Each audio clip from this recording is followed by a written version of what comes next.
Who are you? Hyperactive. Hyperactive, has a hard time paying attention, but Okay. I'm a guy that just likes to keep going. I guess I'm always going, going, going. I've been told I need to slow down. That's the main thing. It's like I get home for a 12-hour shift or 24. I'm like, all right, let's go out party. Let's go do something. My friends, don't you want to sleep at all? I'm like, no, let's go. I mean, so for lack of context, Ari is an EMT, and so like his life is just I could never do what he does. And can you explain like what made you choose the EMT life?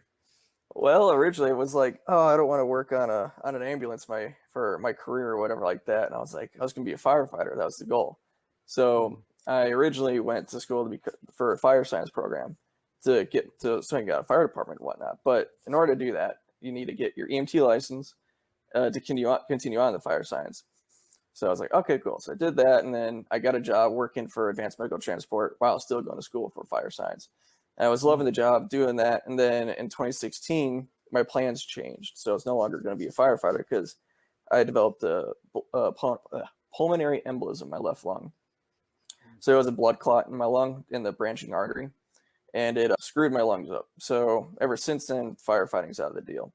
So now I'm continuing on with working EMS and working on getting my nursing degree now too, so I can work as a pre-hospital nurse on a ambulance. So yeah, that's how I came to get my license as an EMT. Wow. So you really don't stop. Like Nope.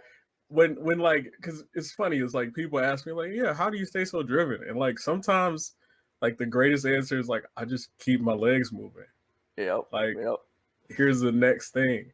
So how did you end up did you join the army prior to learn that you had a pulmonary embolism? Yeah. So I joined in late 2011 or no 2012, and then Okay. I went to basic in January of 2013, and then been in ever since then. And then 2016, like a blood clot just happens out of nowhere. It's one of those weird things. So like you develop a clot in your leg. It's called a DVT, a deep vein thrombosis, and it can happen to anybody. But most of the time, your body like absorbs, like dissolves these clots, and it's no longer an issue. That your body produces clots all the time. It just your body's gonna get rid of them. Mine that day on December 25th, 2016, however, was like, nah, we're gonna let this one keep going, and it went through my heart and got lodged in my lung. So Christmas? yeah, Christmas Day 2016, best gift of life.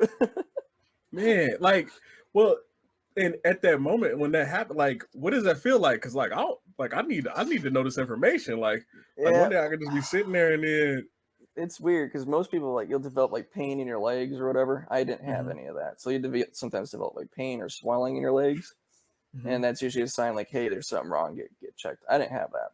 I did, however, have bronchitis. Doc said it was because well, that year and that month specifically was a rough month because December 12th, 2016, my apartment burned down. And it was like 15 degrees out. So like I was outside, like smoke was everywhere and it was freezing out. We're looking for our cats and whatnot, la di da. Jeez. But about a week later, I developed bronchitis from that. Mhm. And then I was having issues and it wasn't going away. But I went to my grandparents and I was sitting in the car for 2 hours to get up there. And then once we were there, it was just nonstop coughing and breathing problems. The inhaler doc gave me wasn't doing anything. So my aunt was like, we're going to take you to the hospital because you're changing colors. I'm like, oh, well, this isn't good. So they took me to the hospital and I was immediately rushed into the ER and got a bed and they threw the whole kitchen sink at me like, you're 24 years old. Like, this should not be a problem right now.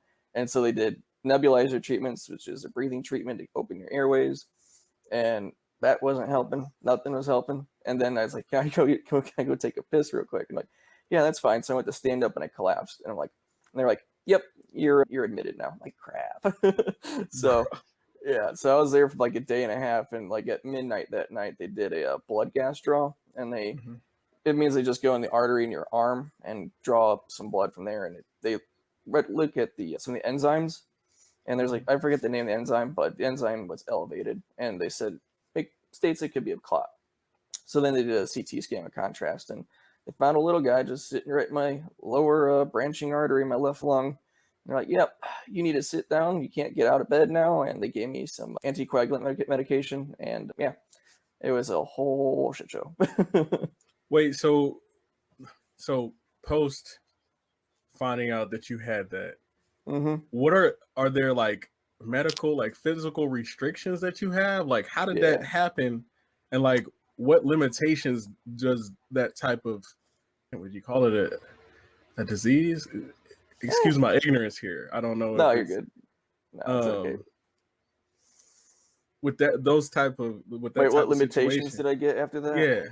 Yeah, so they were worried that it was gonna be like a lifelong thing. Like now, like I'm prone to clots, so I might throw more clots later on. So, but I went home, saw my primary, and he did more blood draws to see if I had any clotting problems and things like that. And everything came back normal.